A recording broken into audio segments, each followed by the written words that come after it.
Okay, I really need someone to help me out with this. Hopefully the media can look into it. I was doing some research this morning. Actually, I was researching marine biology, which is how I spend my free time. And I came across a really fascinating photograph. Take a look at this. As you can see, in this footage, there's a bear holding a machine gun riding a great white shark. Now, I've heard of this phenomenon before. I'm pretty sure they mentioned it in a David Attenborough documentary that I watched a while ago. But there's part of me, as I'm looking at that photo, there's part of me that thinks, I got to be honest, there's a part of me wondering, has this been doctored in some way? Has it been altered? Is there some funny business going on here? I don't know. Because on one hand, it makes perfect sense. You would expect bears and sharks to team up.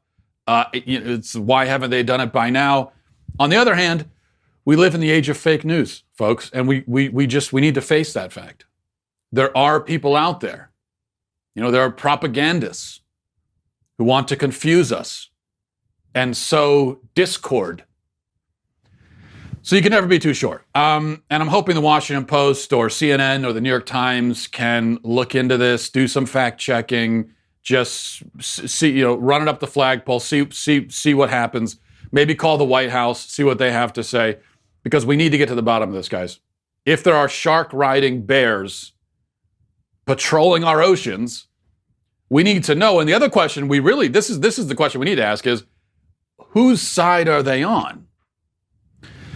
Of course, I asked for the media's help here because they've really been on top of the forgeries and Photoshops this week. They've been doing a lot of fact-checking. They spent all of yesterday, as I'm sure you've heard, trying to figure out if this photo of Trump giving the Medal of Honor to a dog was Photoshopped. Here's that photo. Turns out, pretty surprising here, turns out it was.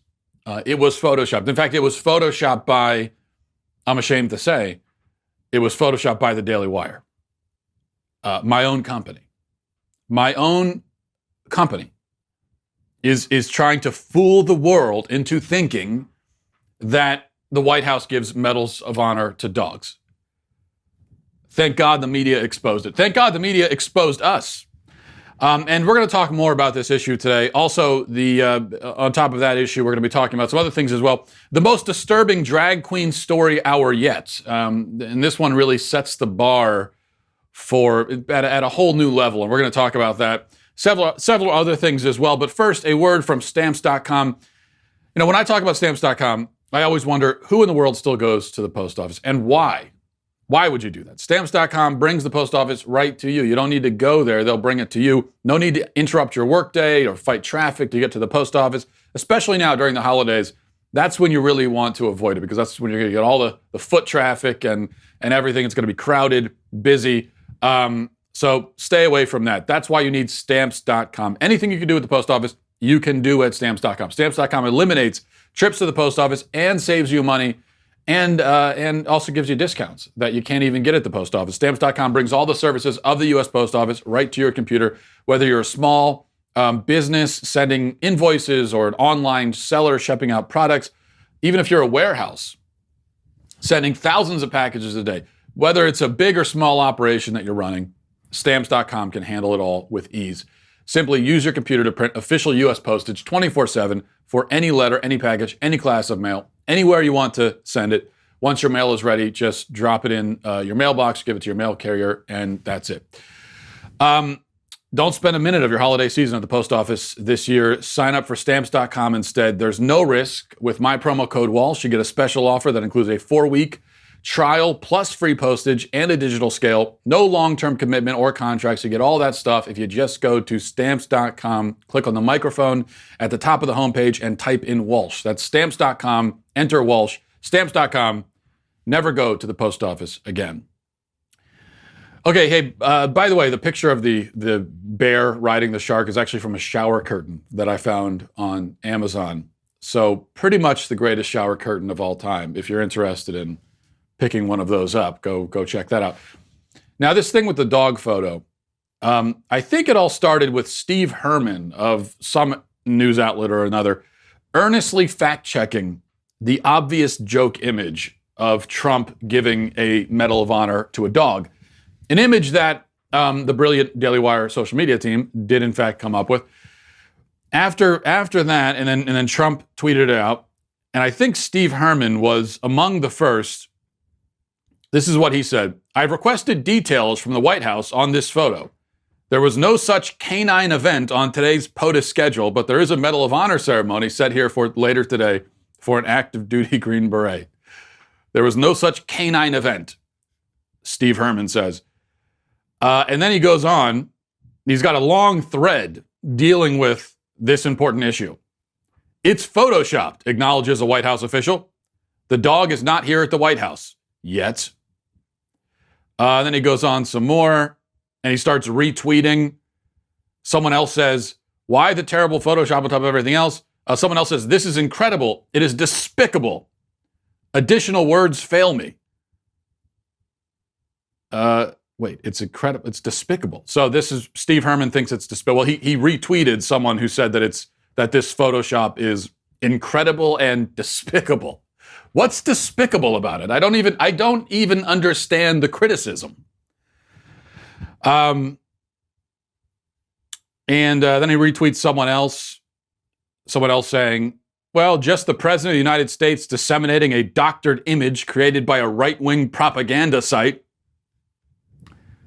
Hey, you might hurt my feelings saying stuff like that about us. So that's Steve Herman. And then a bunch of other news media outlets started fact-checking. My favorite headline was from Twitter's trending section, where they do sort of their own headlines. And it said, their headline was, this photo of Trump awarding hero military dog is altered, New York Times reports. Then it continues, on Wednesday, President Trump shared a photo of the canine hero injured in the operation that led to the death of Abu Bakr al-Baghdadi. A New York Times report pointed out the image appeared to be an altered version of a 2017 Associated Press photograph. Well, thank God for that report. It's been altered, folks, in case you were wondering, because I had no idea. And then the actual New York Times report is great. The headline is, Trump tweets faked photo of hero dog getting a medal. And the best part is that there are two authors on this article for the New York Times. Two. They put two reporters on this story. Okay, you check to see if any dogs have ever been awarded the Medal of Honor, and I'll contact the White House. We're going to get to the bottom of this if it's the last thing we do. And then a bunch of other outlets got into the act, and they started actually calling up the Medal of Honor recipient whose photo was used to make the funny joke image of the dog. And they wanted to know if he was offended, or I should say, they wanted him to be offended and suggested to him that he should be. But he, being a grown man and a Medal of Honor recipient, was not offended at all and apparently laughed and said he thought it was funny.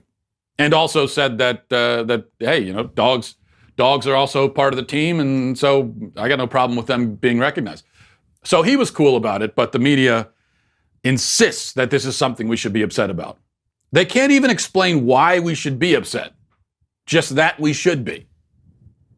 Because on this one, I have to tell you,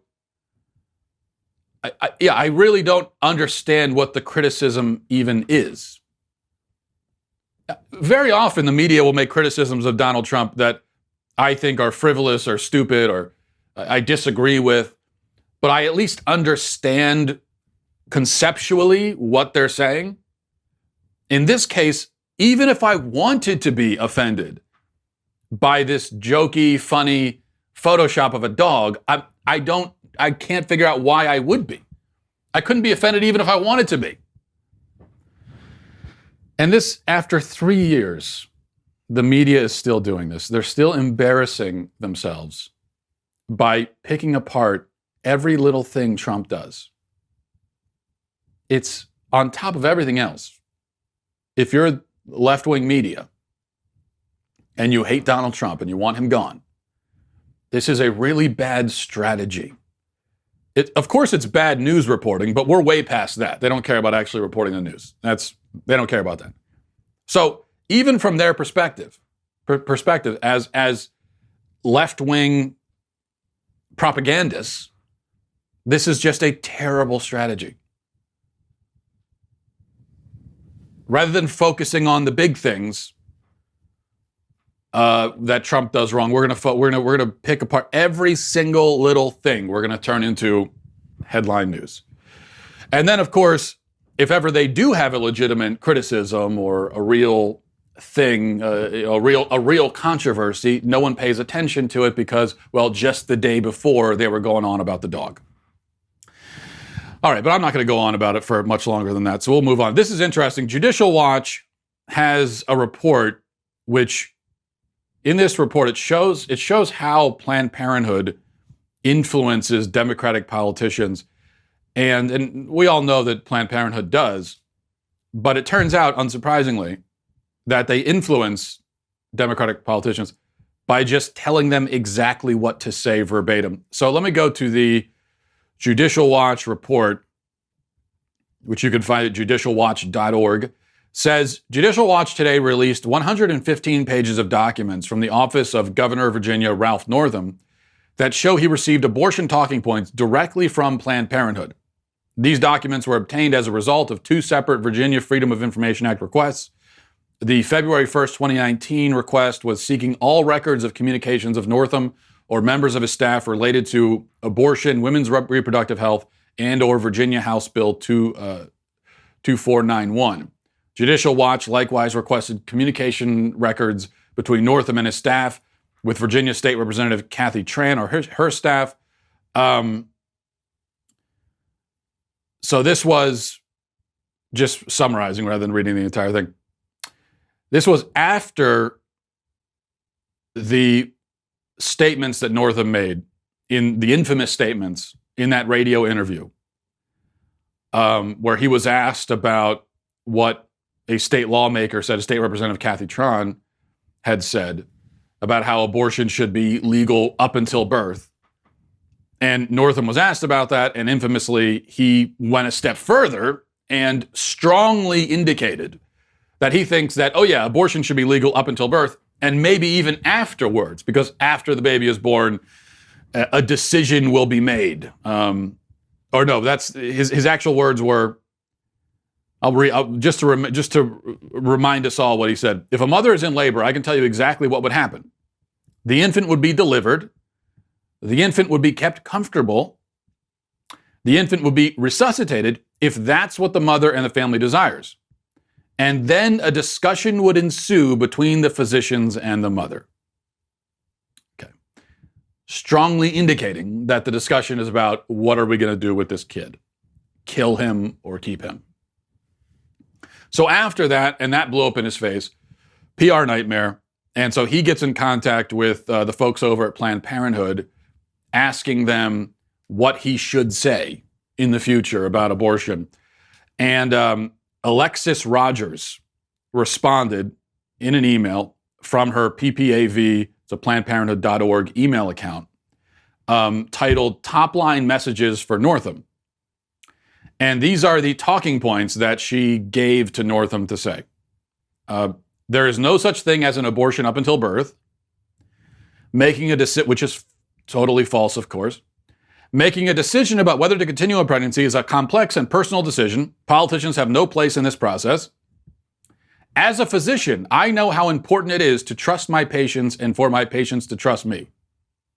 These are complicated medical decisions that families deserve to make in private without political interference.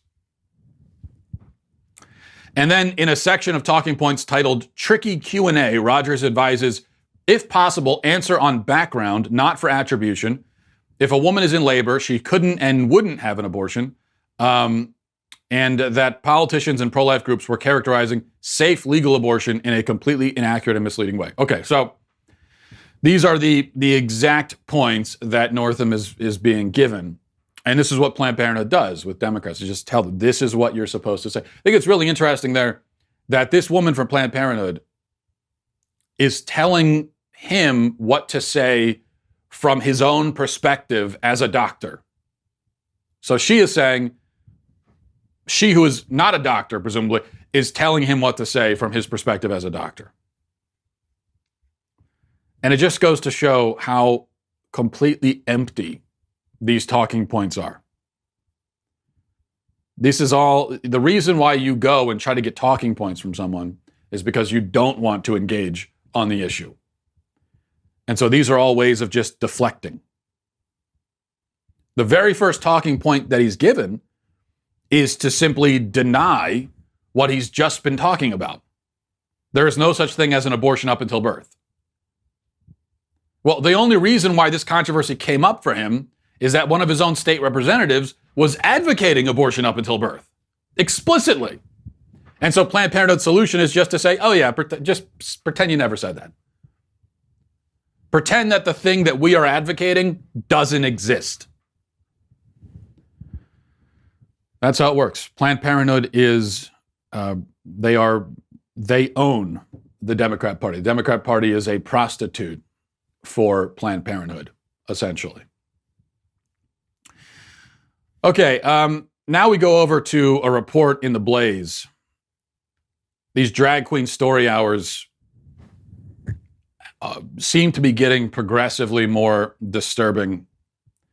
And this may be the worst one yet. Reading now from a report in the Blaze, a photograph shows a miniskirt wearing drag queen story hour performer with an exposed crotch as children sit close by, according to a writer who attended the event earlier this month at Ridgedale Library in Minnesota, and then took the photo. Ann Taylor noted in her Caffeinated Thoughts piece that about 22 children ranging in age from infant to toddler, preschooler, and elementary schooler were in attendance along with adults.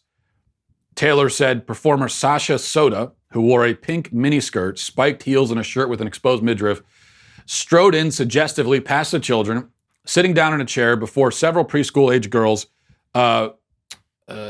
with his legs spread wide, exposing his nylon-covered crotch in front of children sitting at eye level. We noticed that he did this often while reading nervously before the children.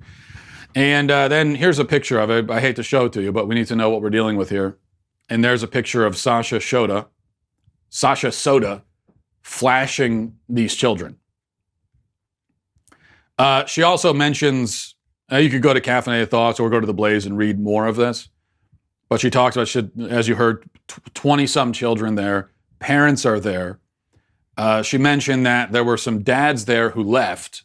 Now, she didn't say whether the dads left with their kids. I hope they did. But the first thing I think when I see stuff like this, is why isn't any father? Why haven't we seen a case yet where a father steps up and confronts one of these people for what they're doing on the spot? If you've got a guy sitting down in a miniskirt, flashing children, that would be a good time as a father, not just to leave meekly and sneak out the back, but to stand up and say, this is not acceptable, this isn't going to happen, you need to get up and get the hell out of here. Why isn't that happening? You know, where are the parents in this?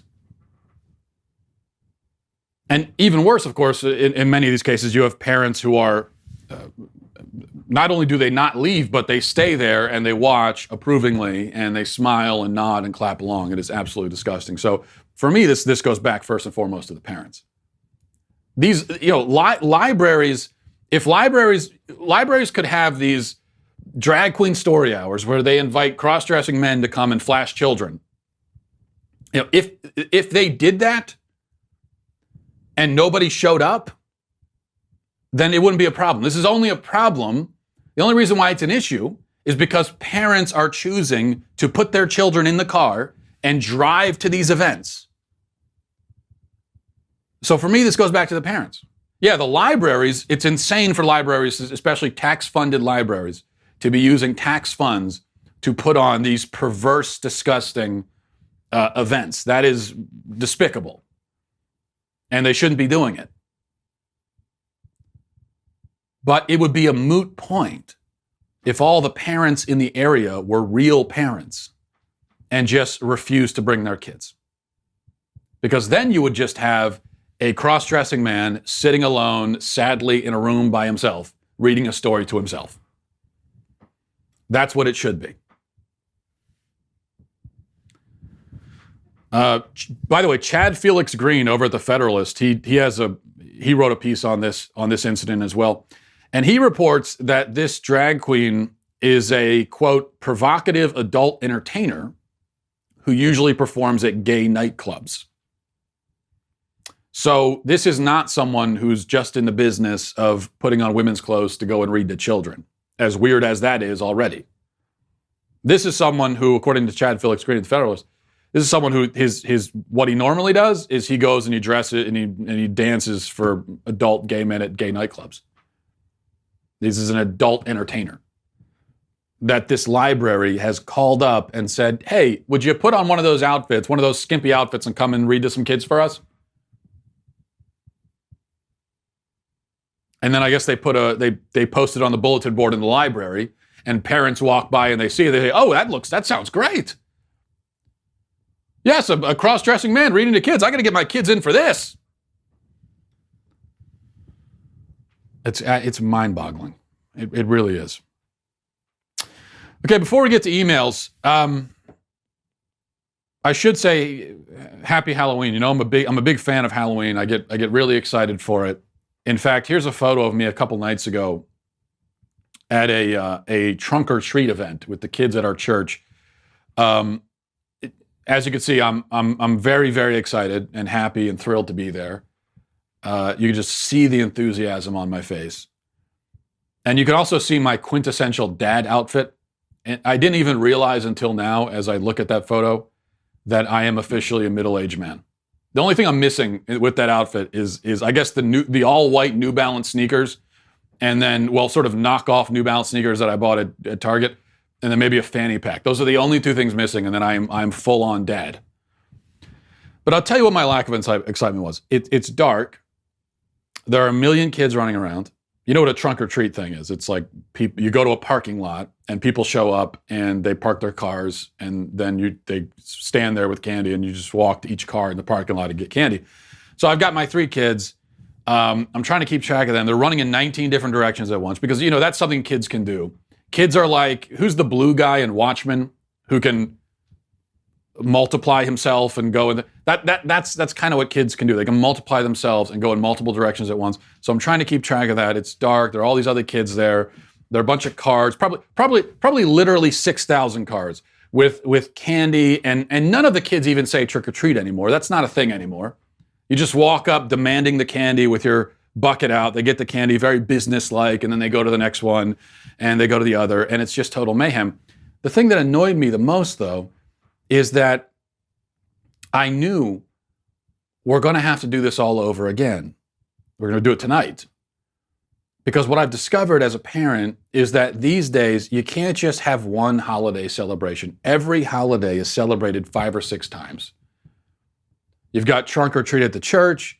You've got the Halloween party at school. You've got a Halloween thing somewhere else. And then you got Halloween on Halloween. And then maybe you've got a second Halloween after Halloween. And then Christmas comes, and there's Christmas on Christmas, and then Christmas with the grandparents, and Christmas with the other grandparents, and Christmas with the other family who didn't show up for the other 7 Christmases, and Christmas parties. And by the end of it, my kids have acquired this truckload of new toys, 95% of which they'll be sick of by next Tuesday. Back in my day, damn it, we had one holiday, okay? The whole year, that's it. My parents said to me, what holiday do you want to celebrate this year? You want to do Christmas? You want to do your birthday? You want to do Halloween? Because you only get one. And if we chose Halloween, we had to walk 10 miles in between each house without shoes on in flooded streets. And we didn't get candy. We gave them candy. We passed out the candy. And we liked it, damn it. Kids these days have no idea what it was like in the 90s, which is why I get away with making up crap about it. We'll go to emails, mattwalshshow@gmail.com, mattwalshshow@gmail.com. Is that, I don't know if that's just something with my family or if this is just how it is now, where you celebrate each holiday 60 times. Because it really wasn't what I did as a kid. But it seems to be that's the trend now. Or maybe it's just me, I don't know. Or really, it's not me, it's my wife who insists that, each holiday must be celebrated 12 or 13 different times. Okay, from Simon, this says, it says, Dear great bearded one, I have proudly worn a beard for a long time, but last night shaved it off into mutton chops to look more like Jake Blues, John Belushi, for my Halloween costume. I felt no one would understand the costume if I had the beard. Now the morning after, I see my naked face and I am ashamed, wondering if I have sinned against God and against my future leader. I would appreciate some guidance on this matter. Were my actions appropriate? Simon, first of all, I think you know the answer to the question. The guilt that you're feeling should tell you everything you need to know. Let me ask you something. If you wanted to dress up as an injured Civil War soldier, would you cut your arm off to sell the costume? If you wanted to be the headless horseman, would you cut your head off? If you were going as Ray Charles, would you blind yourself? And hey, you were going as John Belushi. Did you gain 100 pounds? You know, were you method acting as far as that goes? If the answer is no to all of these questions, then you tell me why it was necessary to shave your beard. So no, your actions were not appropriate. They were despicable and a betrayal of the bearded community. You, sir, are a traitor and a scoundrel. And may you feel the wrath of God in this life and the next. But thanks for the email. From Beth says, Hi, Matt. What's your take on Halloween? Some of my friends feel strongly that it's a pagan holiday and Christians shouldn't celebrate it. Yes, now we do the annual Is Halloween pagan thing. Every year we have to talk about this. So I appreciate Beth because this has to be our annual discussion about that. No, I don't think that Halloween is pagan. I think the anti-Halloween stuff among Christians is frankly silly. Of course, they're free to make their own decisions in their own families about whether they want to celebrate Halloween or not. But as a matter of history, no, Halloween is not pagan. Actually, at its root, it's a very Christian holiday. Halloween, All Hallows Eve, All Saints Eve. Tomorrow is All Saints Day. That's the roots of the holiday. Now, can you trace certain aspects of the modern traditions associated with Halloween back to, quote, pagan cultures a long time ago? I mean, sure, probably. But you can do that with every holiday and probably every tradition you can think of. Probably you could trace some of the associated customs back to, quote, pagan civilizations. Because you go back far enough into the past, and almost everyone was a pagan. Certainly all of the major civilizations were pagan. You know, the Greeks, the Romans, the Egyptians, so on and so forth. So that's part of our human heritage, and therefore certain aspects of that past, some parts of our traditions have carried over. And so what? You know, they don't have any pagan meaning anymore. Birthdays are pagan. I don't know if people knew this. I think the Jehovah's Witnesses know this. I think this is why they don't celebrate birthdays. I'm pretty sure about that. Well, I know they don't celebrate birthdays. I'm not really sure why, but maybe that's the reason. They say, well, it's pagan. And that's actually true, that pagan cultures were the first to celebrate birthdays. I think it was, you trace it back to the Egyptians. Don't quote me on this. I'm pretty sure. Google it to check. But I'm pretty sure that birthdays, you trace back to the Egyptians, and many of the things like birthday candles and so on, originally those were expressly religious things. It was religious symbolism. It was a pagan religious celebration.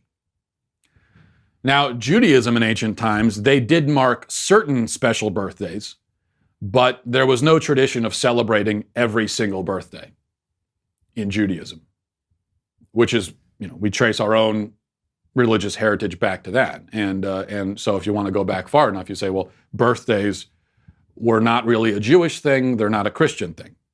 They were a pagan thing.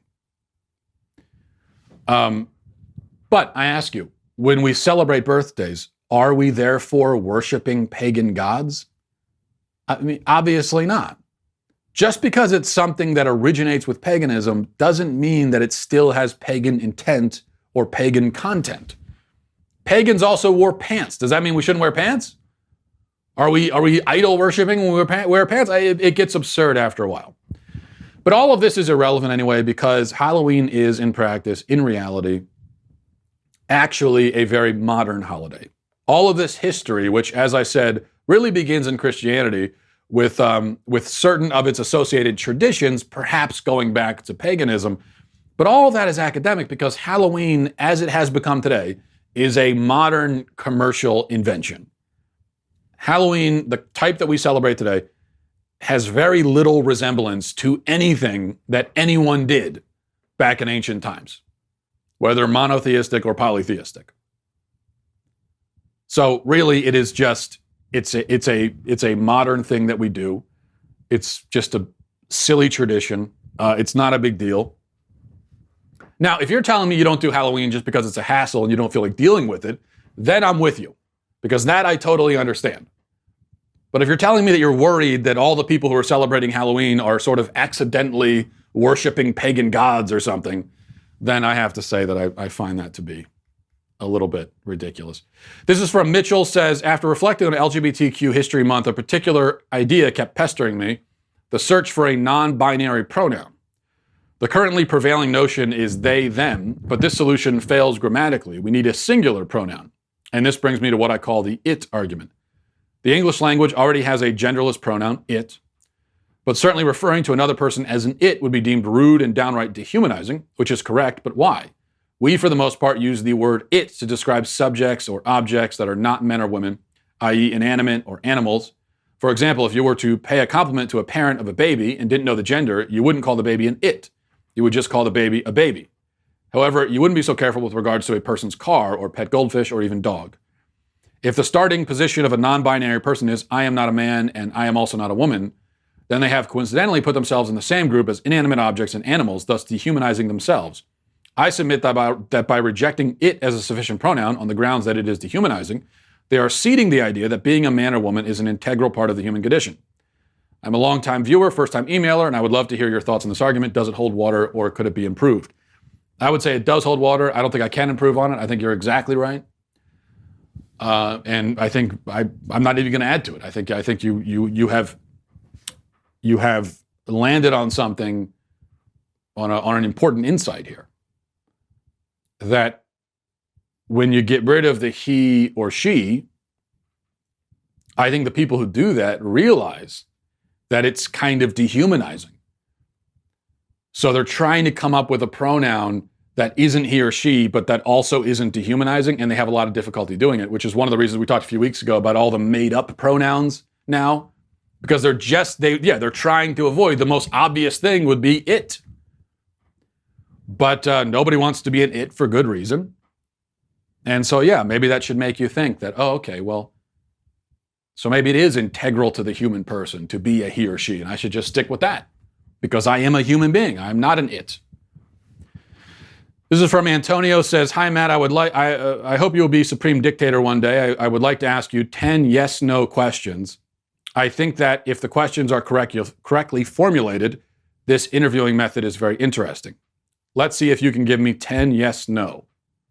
1, should abortion be illegal? Yes. That was an easy one. 2, should sex change operations be illegal? Yes.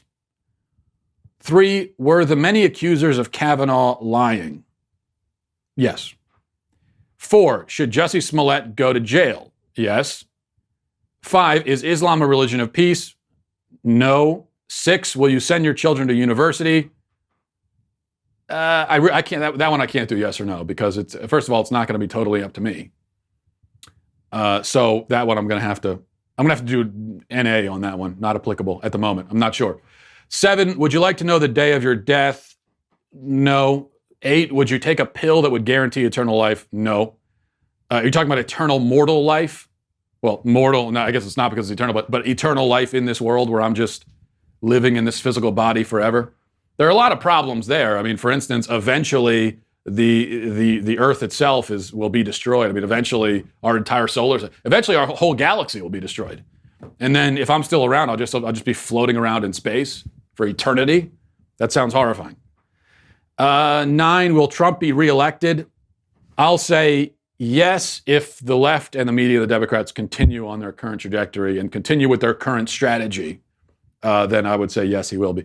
10, is feminism a cancer of Western society? Yes. Well, it was a fun exercise. I don't know. I wish you challenged me a little bit more with the yes or no questions. Most of those were pretty easy. So what I would say, Antonio, is maybe try again. I mean, really challenge me. Give me something hard here. But thanks, everybody, for watching, and hope you have a nice Halloween, a fun Halloween, if that's even possible. And I'll talk to you tomorrow. Godspeed.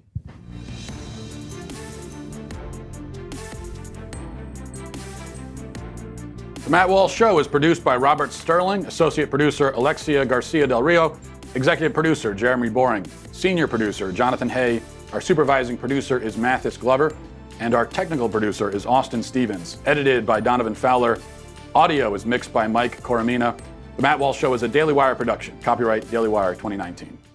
Hey everybody, it's Andrew Klavan, host of The Andrew Klavan Show. You know, some people are depressed because the American Republic is collapsing, the end of days is approaching, and the moon has turned to blood. But on The Andrew Klavan Show, that's where the fun just gets started. So come on over to The Andrew Klavan Show and laugh your way through the apocalypse with me, Andrew Klavan.